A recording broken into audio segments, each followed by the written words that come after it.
मोक्षमार्गस्य नेतारं भेत्तारं कर्मभूभृतां ज्ञातारं विश्वतत्त्वानां वन्दे तद्गुणलब्धये। हम सभी लोग छठवां अधिकार समझ रहे थे, जिसमें आश्रय तत्व के बारे में समझ रहे थे। कल देखा था हमने कि कैसे दर्शन मोहिनी कर्म का आश्रय होता है। श्रुत का अवर्णवाद किस प्रकार से हम लोग कर देते हैं, जाने अनजाने, भूल चूक, प्रमाद, आलस, अज्ञानता में, जिसके कारण दर्शन मोहिनी का 70 कोड़ा कोड़ी सागर प्रमाण जो है आश्रय हो जाता है और उतने काल तक हमें अपनी आत्मा का सच्चे तत्व का ज्ञान नहीं हो पाता है। आगे और भी अवर्णवाद के कारण हैं, जैसे अपन सूत्र नंबर 13 में देख रहे हैं। आइए सबसे पहले उस सूत्र को बोर्ड के माध्यम से एक बार अवलोकन कर लेते हैं और फिर इसका आगे अर्थ समझते हैं। षष्ठम अध्याय का सूत्र नंबर 13, केवली श्रुत संग धर्म देवा वर्णवादो दर्शन मोहस्य, ये सूत्र है। अपन ने देखा केवली का और श्रुत का किस प्रकार से अवर्णवाद करने से दर्शन मोहिनी का आश्रय होता है। आज देखेंगे संघ, धर्म और देव।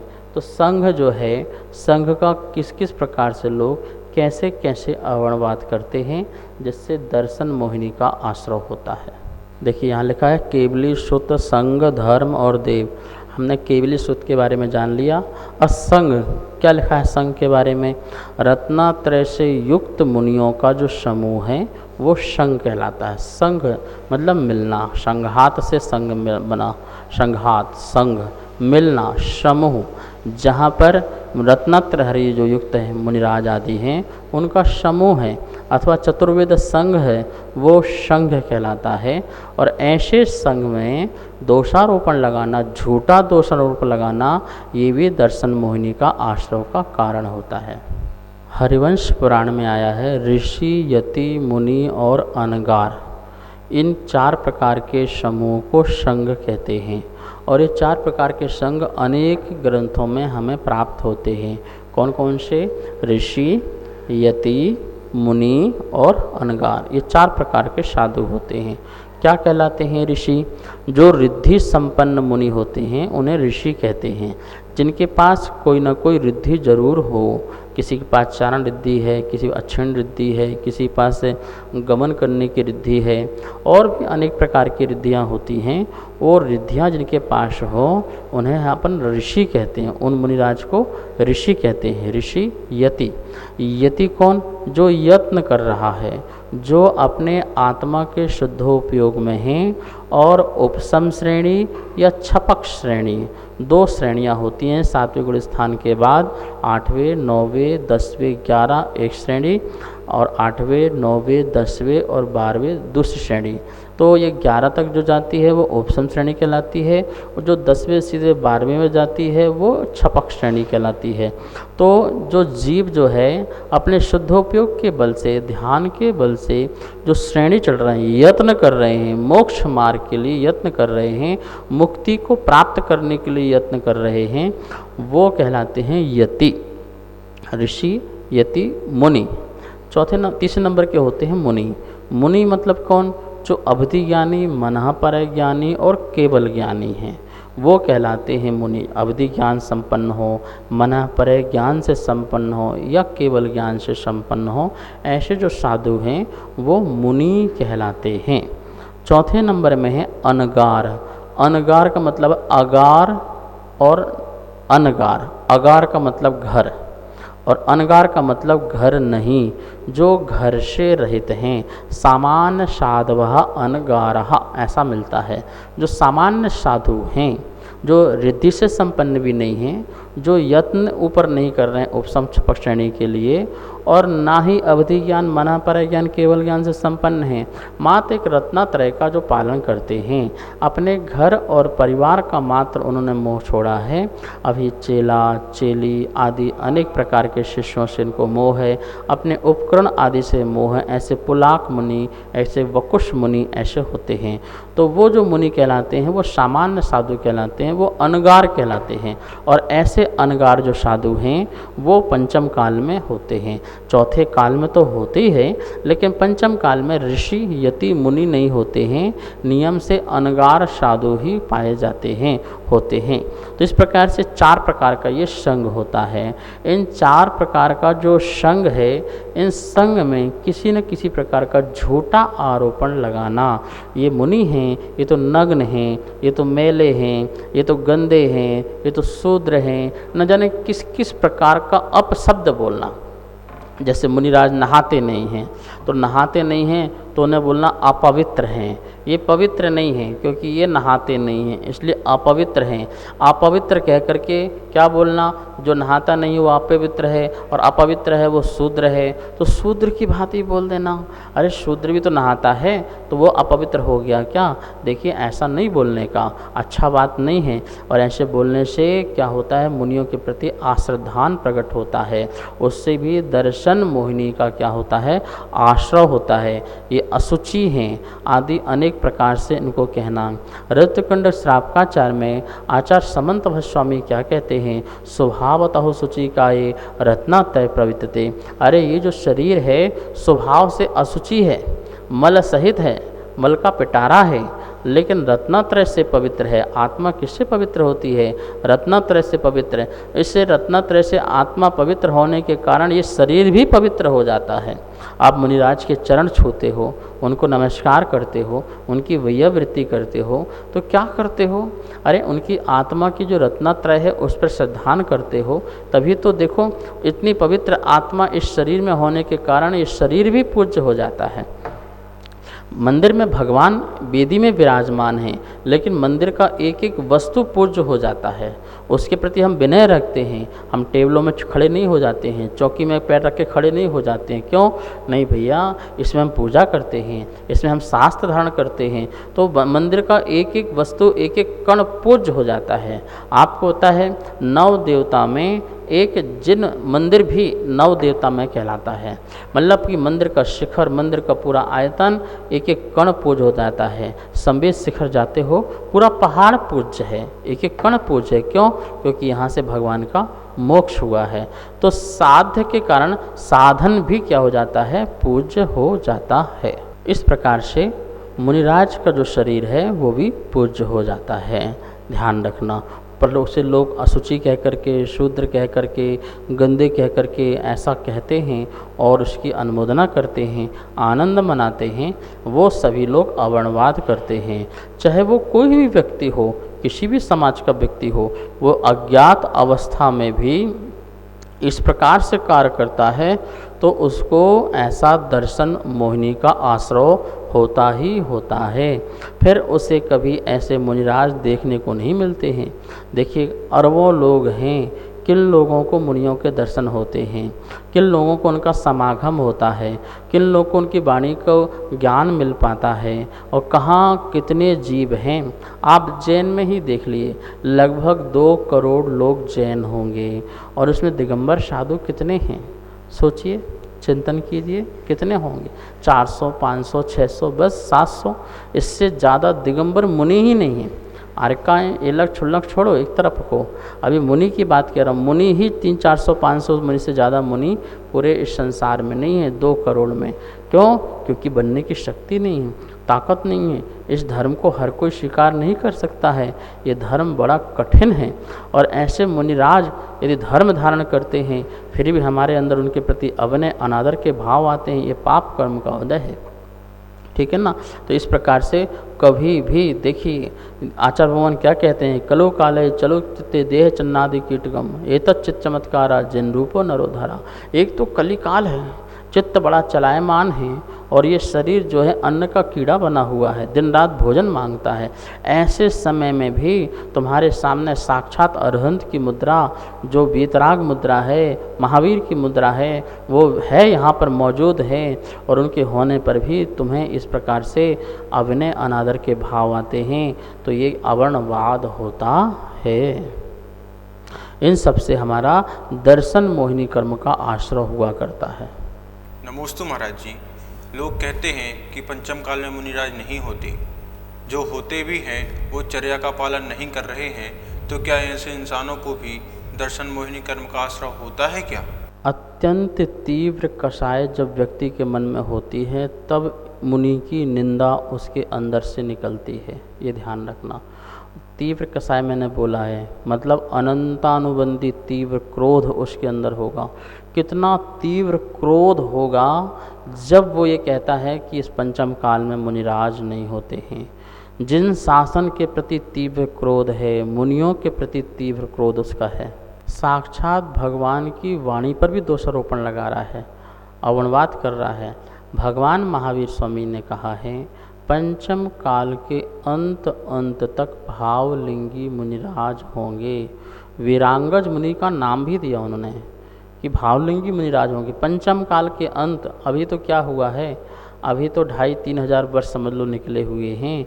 अभी तो कितना वर्ष बाकी है, कितने हजार वर्ष अभी बाकी हैं। जब इस संसार देखो अभी कितना आधुनिक हुआ है, कितना आधुनिक, अभी कुछ भी आधुनिक नहीं हुआ है। इससे भी महा आधुनिक होने वाला है संसार। और उस महा आधुनिक काल में भावलिंगी मुनिराज होंगे। आप सोचिए आपके 20 साल में आपका घर का कितना परिवर्तन हो गया। पहले गांव में एक टेलीफोन होता था, एक टेलीविज़न होता था जहाँ पर लाइन लगा कर के लोग टीवी देखते थे या फ़ोन करते थे। आज रिक्शा भिखारी भी के पास भी टेलीविज़न है और वो मोबाइल है। कितना आधुनिक संसार हो चुका है आपको पता है। सारा जगत ऑनलाइन हो चुका है इस 15-20 साल में, बस मात्र 15-20 साल में। और जहाँ वो हज़ारों वर्ष आने वाले हैं उसमें सोचिए कितना एडवांस ये काल हो जाएगा। इतना एडवांस के बीच में भी भगवान महावीर स्वामी कहते हैं उसमें पंचम काल के अंत में वीरांगज भावलिंगी मुनिराज होंगे।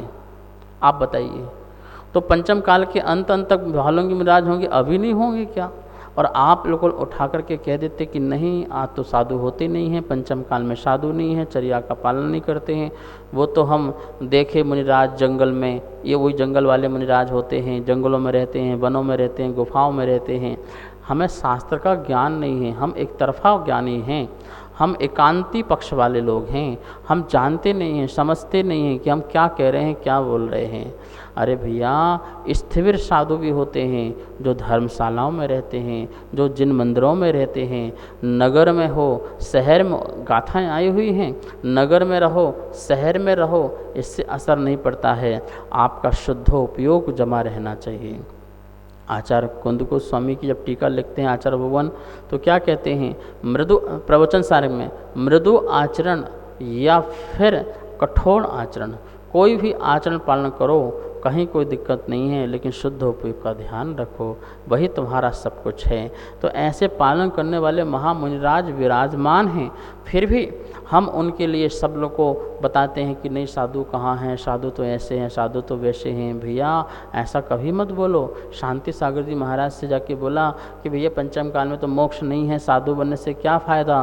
तो वो बोलते हैं भैया कि कोयला ही कोयला खदान से निकलता है, तो एक आध हीरा निकलता है, तो कोयला निकालना भी बंद कर दोगे क्या? ऐसा नहीं करने का।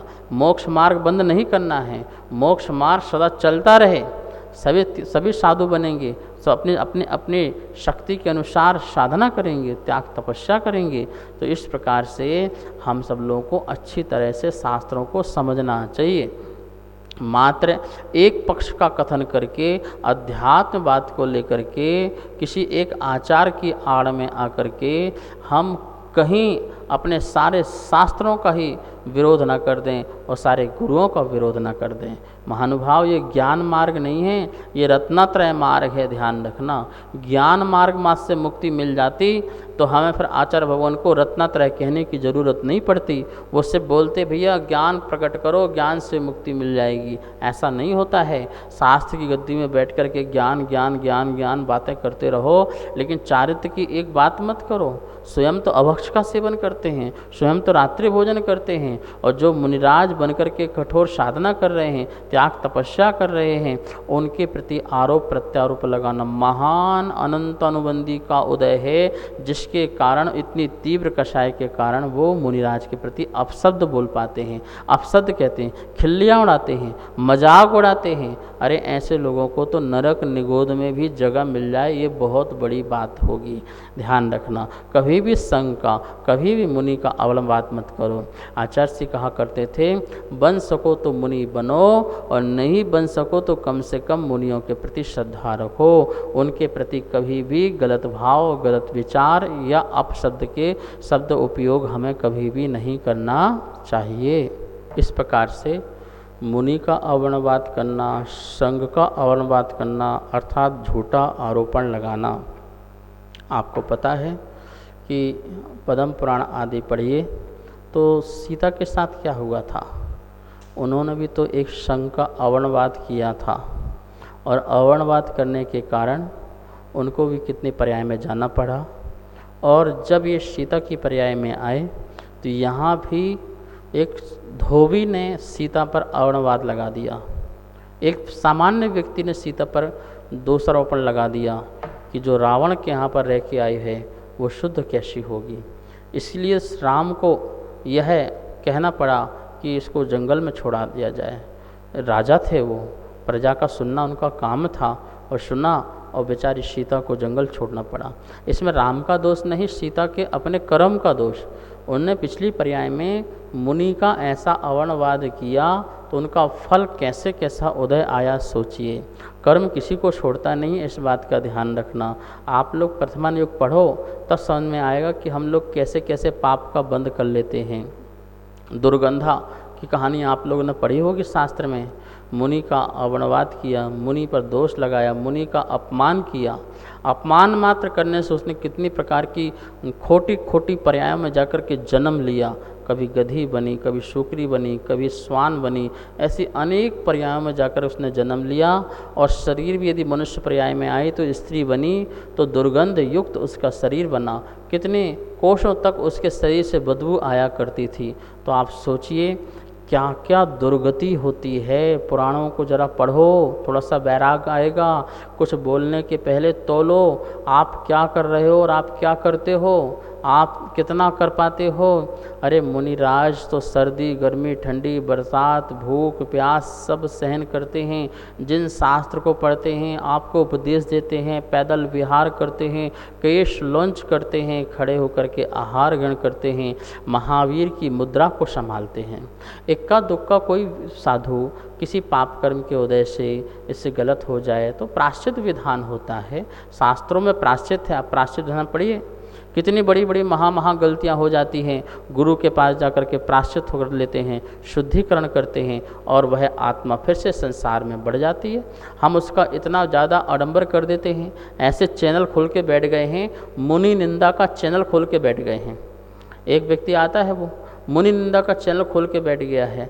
जो मुनि के पीछे पड़ जाता है वो, और लोगों की कितनी अश्रद्धाएं उसको प्रकट कर देता है। ऐसा कभी होता है क्या?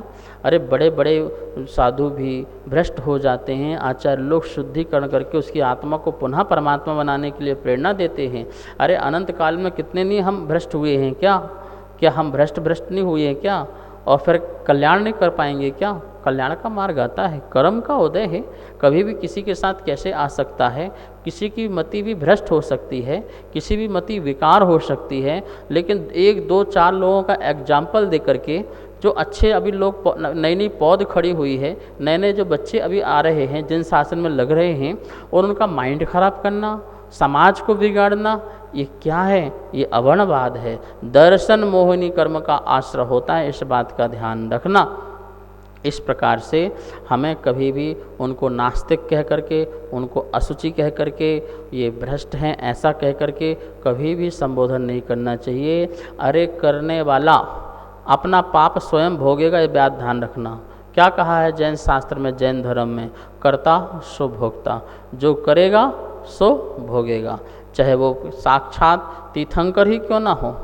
यदि वो भी एक गृहस्थ जीवन में गलत करते हैं तो उनको ही फल भोगना पड़ेगा। और यदि कोई मुनि भी है वो गलत करेगा तो वो अपना फल भोगेगा। ये तो जैन सिद्धांत का सिद्धांत है।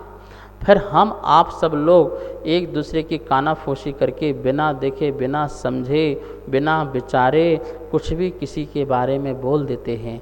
व्हाट्सएप के माध्यम से, फेसबुक के माध्यम से, यूट्यूब के माध्यम से, सोशल मीडिया के माध्यम से ना जाने कितनी बकवास करते हैं, कितने पाप का बंद बांधते हैं। वर्णी जी के पास कोई व्यक्ति पहुंचा और उन्होंने किसी मुनि की साधु की निंदा की तो उनने कहा कि देखो भैया, वो मुनिराज हैं, यदि उनसे कोई गलती हुई हो, यदि उन्हें कोई पश्चाताप हो जाए, उनको यदि कि मैंने इतना बड़ा पाप किया है, पश्चाताप हुआ, तो उस पश्चाताप के बल से मुनिराज अपनी गुप्ती को एक करके तुरंत समस्त पापों का क्षय कर लेंगे। लेकिन तुम हम सब लोग निंदा करके, उनकी अपमान करके, अवनय करके, निंदा करके कौन सा पश्चाताप कर लोगे? वो तुम्हारा तो फल बंध ही जाएगा और तुम्हें नरक निगोद आदि में ले ही जाना ही पड़ेगा। तुम कैसे काटोगे? वो तो अपने गुरु से प्रायश्चित लेकर के अपना पाप भी काट लें, तुम कैसे पाप को काटोगे?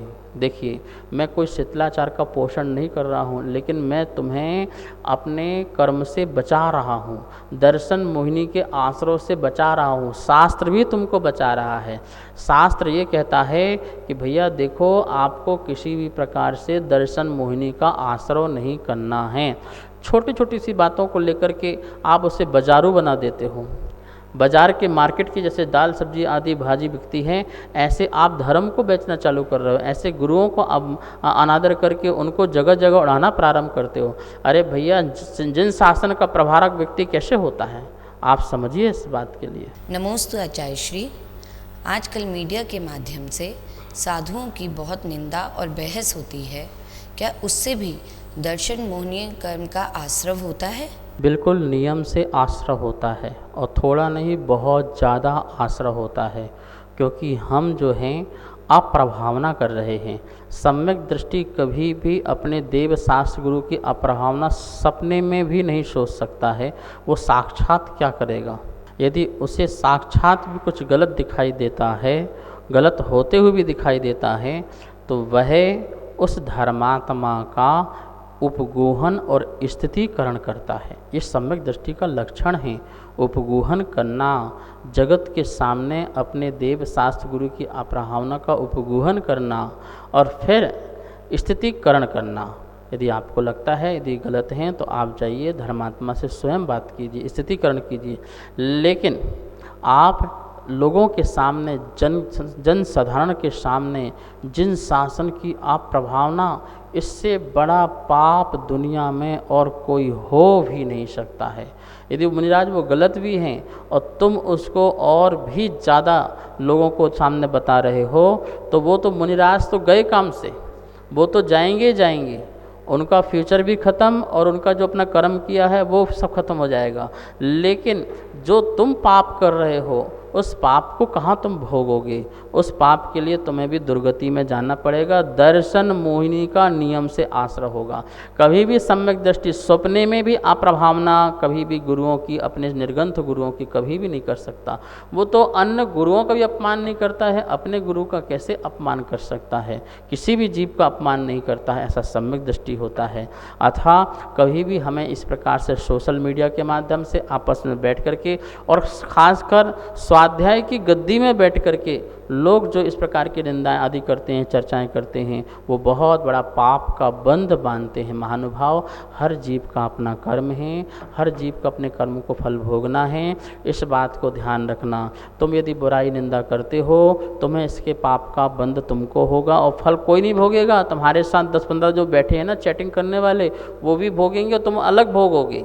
ये ध्यान रखना, तुम्हारे पाप के साथ कोई सहभागी होने वाला नहीं है। इसलिए कभी भी इस प्रकार के पाप का बंध न करें, कभी भी गुरुओं का, कभी भी संघ का अवर्णवाद मत करें, झूठा आरोपण न लगाएं, अनदेखी बात न करें, और देखी है तो आप स्थिति कर और उपगूहन करें, समझाएं, उनको मोक्ष मार्ग में लगाएं। एक आत्मा को बिल्कुल नीचे मत ले जाएं, उसको ऊंचा ले जाएं, ऐसा शास्त्रों में कहा गया है। इस प्रकार से संघ का अवर्णवाद अपन ने देखा कि लोग किस किस प्रकार से करते हैं, कैसे दर्शन मोहिनी का आश्रय होता है। आज का स्वाध्याय संपन्न करते हैं। अब आगे अपन जिनवाणी स्तुति करते हैं। जावाणी के ज्ञान से सूझे लोकारो, सोवाणी मस्तक धरो सदा देतो धो।